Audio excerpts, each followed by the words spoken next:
Hello students, তো এই ভিডিওতে আমরা হ্যালো ফর্মের আরও কিছু রিয়াকশান নিয়ে আলোচনা করব। দেখো, আমি অলরেডি একটা রিয়াকশানের নাম লিখে রেখেছি। সিলভার ডাস্টের সঙ্গে হ্যালো ফর্মের রিয়াকশান দেখব। হ্যালো ফর্ম বলতে আমরা এখানে যেহেতু ক্লোরোফর্ম নিয়েই রিয়াকশানগুলো দেখছি, তাহলে ক্লোরোফর্মের সঙ্গেই দেখা যাক সিলভার ডাস্টের রিয়াকশানটা কেমন হয়।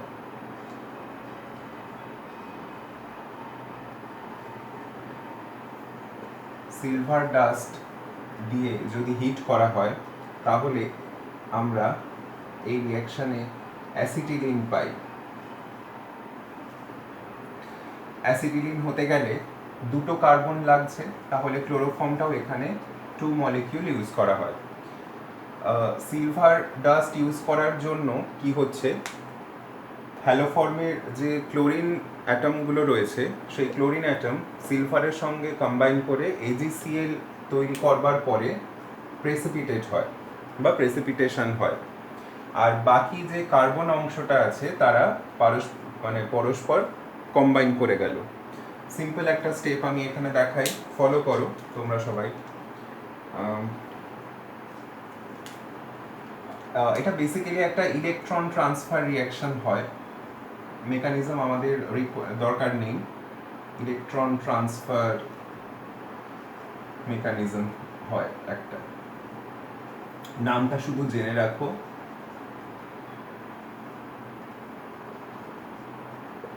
So this is our haloform, that means chloroform.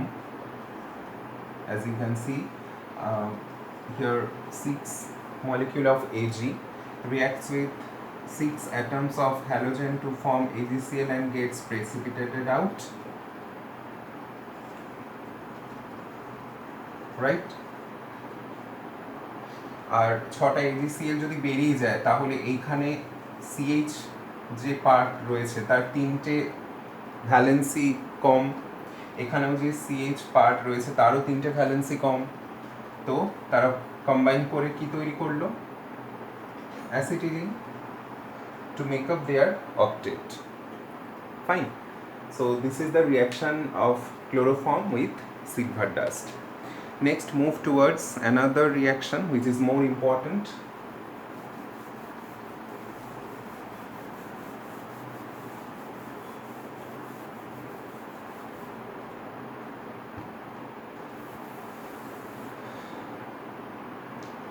This reaction has a name, very famous name.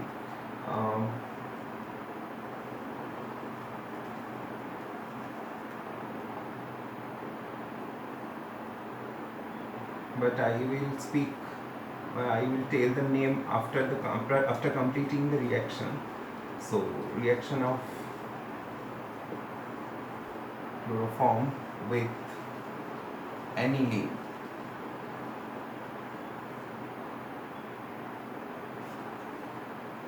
Aniline এখানে হচ্ছে মেজর একটা কম্পাউন্ড, কিন্তু এর সঙ্গে আরেকটা রিয়েজেন্ট ইউজ করা হয়, সেই রিয়েজেন্টটা হচ্ছে alcoholic KOH।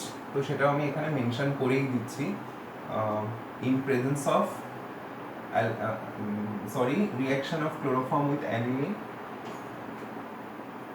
in presence of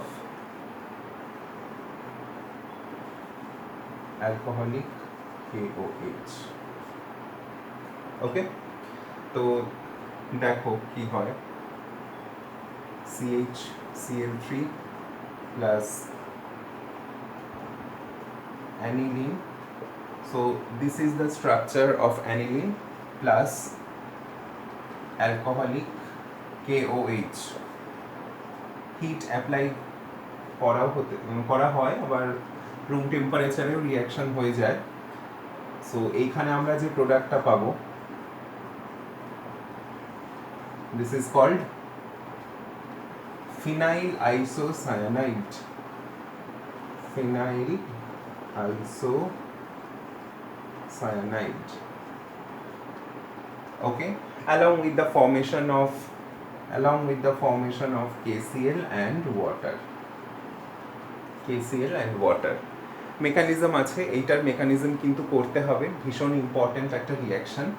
এই ফিনাইল আইসোসায়ানাইডকে আরেকটা নাম দেওয়া হয়, which is called carbyl amine. carbyl amine. Got it? And that's why this total reaction is named as carbyl amine reaction. Carbyl amine reaction.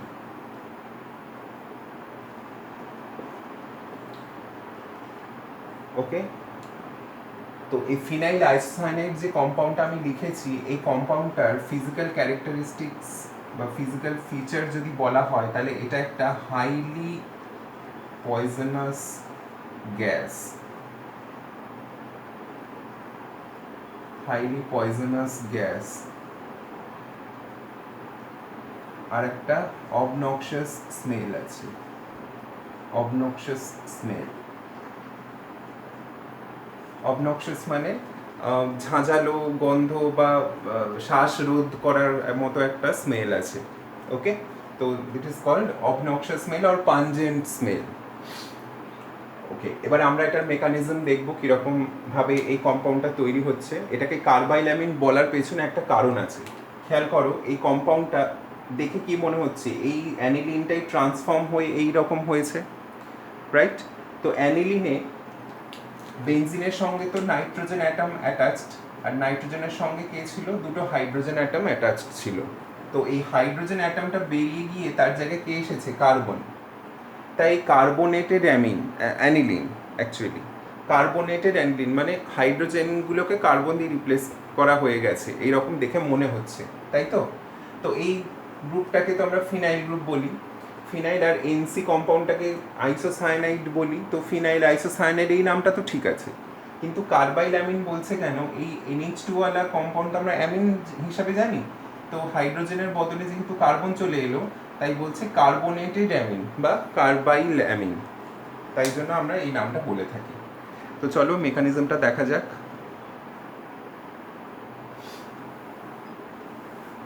আমার একটু স্পেস লাগবে এইখানে mechanism দেখাতে, তো তোমরা রিয়াকশনটা কপি করে নিলে খুব ভালো হয়, যাতে আমি মেকানিজমটা থরলি তোমাদেরকে দেখাতে পারি।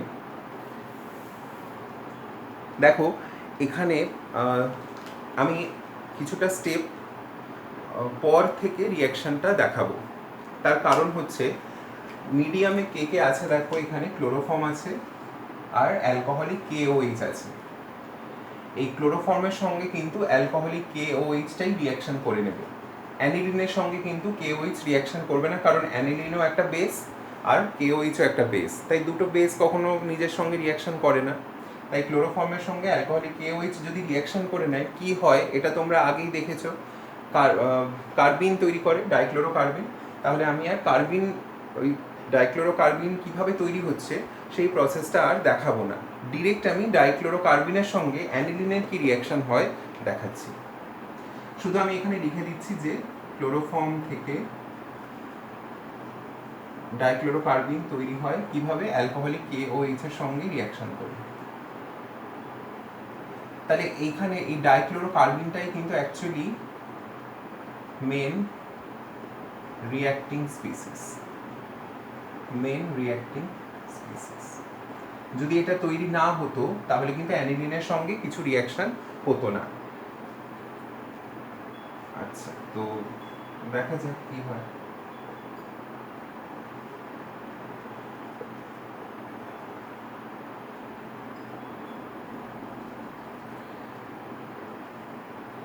এই কার্বনের অক্টেট ফিল আপ করার একটা টেন্ডেন্সি আছে, তাই নাইট্রোজেনের থেকে লোন পেয়ার অ্যাকসেপ্ট করলো, করে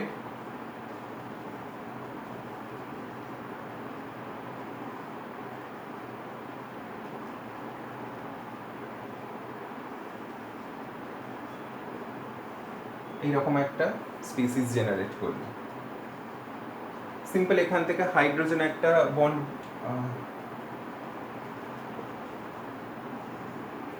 হাইড্রোজেনের বন্ড ব্রেক করবে কারণ নাইট্রোজেন নিউট্রাল হতে চাইছে, আর এদিকে ক্লোরিন একটা রিলিজ করবে কারণ ক্লোরিন এদিক থেকে বেরোলে কার্বনটা নিউট্রাল হবে।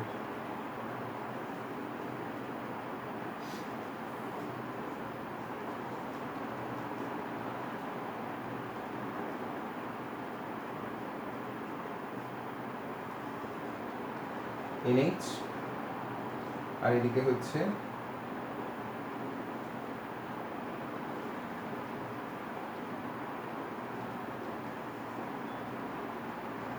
CCl, তাই তো? আচ্ছা, এর পরের যে স্টেপটা আছে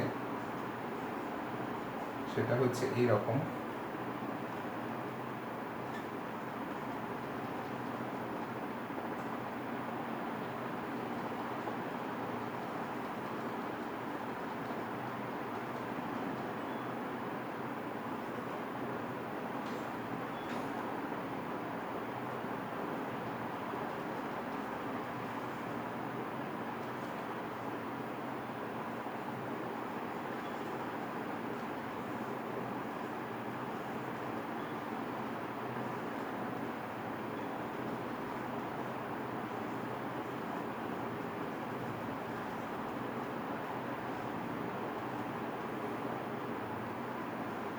তাহলে তৈরি হয়ে গেল ফিনাইল আইসোসায়ানাইড। আবার অনেক সময় এই স্পিসিসটাকে কীরকমভাবে লেখা হয়, এটা একটা রেজোনেন্স ফর্মে লেখা হয়। ধরো এখানে নাইট্রোজেনের লোন পেয়ার আছে, তো এইটা দিয়ে এরকম কার্বনের সঙ্গে আরেকটা বন্ড তৈরি করে নিল, বন্ড তৈরি করে নিয়ে এই ফরমেশনে থাকে। এইভাবেও লেখা হয়, বা তোমরা যদি এইভাবেও লেখো তাহলে কোনো ভুল নেই। So this is called phenyl isocyanide. এটা দেখো আমি রেজোনেটিং একটা ফরমেশন দেখিয়েছি, রেজোনেটিং মানে ক্যানোনিক্যাল ফরমেশন একটা দেখিয়েছি। So this is equivalent. So carbyl amine equivalent মানে তুল্যাঙ্ক, এটা যা এটা মানেও যা, এটা মানেও তাই। কার্বাইল অ্যামিন, ক্লিয়ার? এখন একটা কথা খেয়াল করে দেখো, রিঅ্যাকশন মেকানিজম চলাকালীন তোমরা স্টেপ বাই স্টেপ আশা করি সব বুঝতে পেরেছো। খুব সিম্পল মেকানিজম, আমরা যেভাবে প্রত্যেকটা রিঅ্যাকশনের ক্ষেত্রে করে আসছি ওই রকমই হচ্ছে। যেমন এখানে ফার্স্ট স্টেপের পরে নাইট্রোজেন নিউট্রাল হওয়ার জন্য হাইড্রোজেনের একটা বন্ড পেয়ারকে টেনে নিল, দিয়ে নিউট্রাল হলো। তারপরে আবার KOH যেটা মিডিয়ামে ছিল, অ্যালকোহলিক KOH, সেই নাইট্রোজেনের সঙ্গে আরও যে একটা হাইড্রোজেন অ্যাটাচড আছে, সেই হাইড্রোজেনটাকে তুলে নেওয়ার পরে এই ফিনাইল আইসোসায়ানাইডটা তৈরি হলো। তাহলে দেখো এই অ্যানিলিন যেটা আমরা ইউজ করলাম, সেই অ্যানিলিনে নাইট্রোজেনের সঙ্গে মিনিমাম দুটো হাইড্রোজেন ছিল বলেই এই আলটিমেট কার্বাইল অ্যামিন কম্পাউন্ডটা তৈরি হতে পেরেছে, তাই তো? মানে দুটো হাইড্রোজেনই কিন্তু রিঅ্যাকশন চলাকালীন আমাদের দরকার। নাইট্রোজেনের সঙ্গে মিনিমাম দুটো হাইড্রোজেন অ্যাটাচমেন্ট থাকতেই হবে টু ফর্ম কার্বাইল অ্যামিন। যদি একটা হাইড্রোজেন থাকে তাহলে এই স্টেপ হয়ে যাওয়ার পরে ধরো এইখানে এমন একটা অ্যামিন যৌগ নেওয়া আছে, সেখানে নাইট্রোজেনের সঙ্গে একটা হাইড্রোজেন যুক্ত, তাহলে এই ফার্স্ট স্টেপের পরে হাইড্রোজেন তো একটা বেরিয়ে যাওয়ার পরে আবার অ্যালকোহলিক KOH দিয়ে যখন এই স্টেপটা হতে চাইবে, সেটা আর পারবে না, কারণ সেখানে তো আর কোনো এক্সট্রা হাইড্রোজেন নেই। ওই জন্য একটা কথা খেয়াল করে দেখো, অ্যানিলিন এটা তো একটা primary amine, this is 1 degree amine. তো 1 ডিগ্রি অ্যামিনেই দুটো হাইড্রোজেন আমরা পেতে পারি, কিন্তু 2 ডিগ্রি অ্যামিন বা 3 ডিগ্রি অ্যামিন বা 4 ডিগ্রি অ্যামিন এদের কারোরই দুটো হাইড্রোজেন নেই। এর ক্ষেত্রে একটা হাইড্রোজেন থাকলেও তারপরের স্টেপটা আর হবে না, এর ক্ষেত্রে ফার্স্ট স্টেপেই হবে না, আর এর ক্ষেত্রে তো বাদই দাও, এর ক্ষেত্রে তো হাইড্রোজেনই নেই, অলরেডি নাইট্রোজেন ওখানে পজিটিভ হয়ে বসে আছে। তো একমাত্র 1 ডিগ্রি অ্যামিনের ক্ষেত্রেই এই কার্বাইল অ্যামিন রিঅ্যাকশনটা আমরা পেতে পারি। আবার বলছি, একটু ভালো করে বোঝো, মেকানিজমটা ভালো করে দেখো। এই স্টেপে একটা হাইড্রোজেন এলিমিনেশন হচ্ছে, আবার এই স্টেপে একটা হাইড্রোজেন এলিমিনেশন হচ্ছে, তবে গিয়েই কার্বাইল অ্যামিনটা তৈরি হতে পারবে। তাহলে নাইট্রোজেনের সঙ্গে মিনিমাম দুটো হাইড্রোজেন পরমাণু যুক্ত থাকতে লাগে। সেটা কোন অ্যামিনে সম্ভব? 1 ডিগ্রি অ্যামিনে। এইগুলো দুটো স্টেপের জন্য আমি দুটো টিক দিলাম। এবারে 2 ডিগ্রি অ্যামিনে ভাবো, 2 ডিগ্রি অ্যামিনে একটা হাইড্রোজেন পরমাণু নাইট্রোজেনের সঙ্গে যুক্ত থাকে, তাহলে এই স্টেপ হয়ে যাওয়ার পরে ফার্দার আর এই স্টেপটা হতে পারবে না, তাহলে কার্বাইল অ্যামিন তৈরি হবে কি করে? তাই 2 ডিগ্রি রিঅ্যাকশনের ক্ষেত্রে আমরা কার্বাইল অ্যামিন তৈরি করতে পারবো না।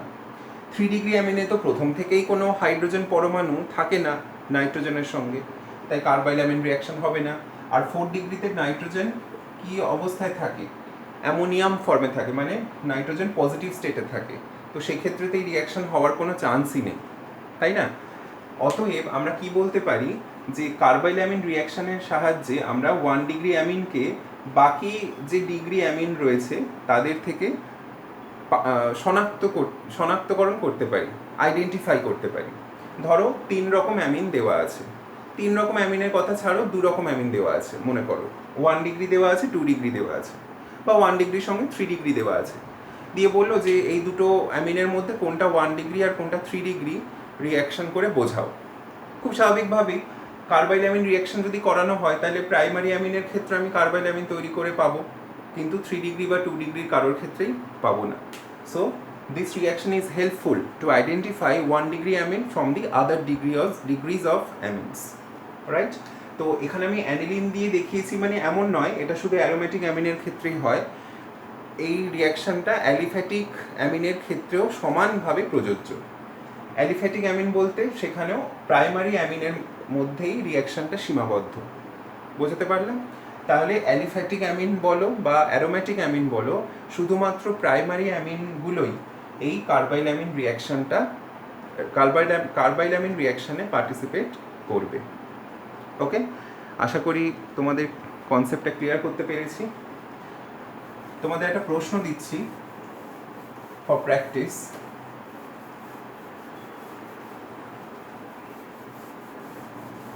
করে আমাকে অবশ্যই উত্তরটা জানাবে।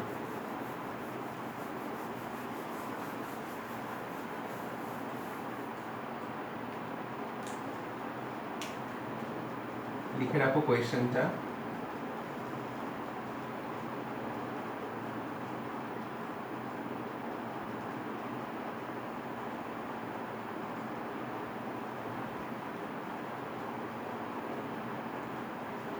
এইটার নাম হচ্ছে beta naphthyl amine. Beta naphthyl amine, ঠিক আছে? এইটার সাথে দিচ্ছ তোমরা CHCl3 আর অ্যালকোহলিক AOH। ওকে, মেকানিজম করে আমাকে দেবে। আচ্ছা, এইখানে হচ্ছে NH2 আছে আর এইখানে NO2 আছে।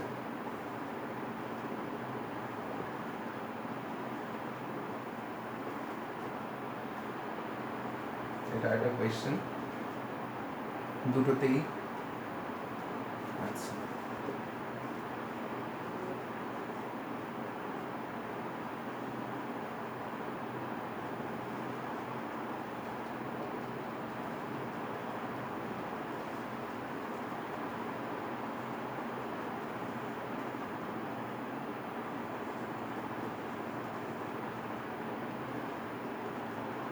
এখানে আমি CHCl3টা 1 মোল ইউজ করেছি। ওকে, প্রোডাক্টটা বলবে উইথ মেকানিজম। তো এই 3টে কোয়েশ্চেন তোমাদের প্র্যাকটিসের জন্য থাকলো। চলো এবার নেক্সট রিয়াকশন দেখা যাক। কোয়েশ্চেনগুলোর স্ক্রিনশট তুলে নাও।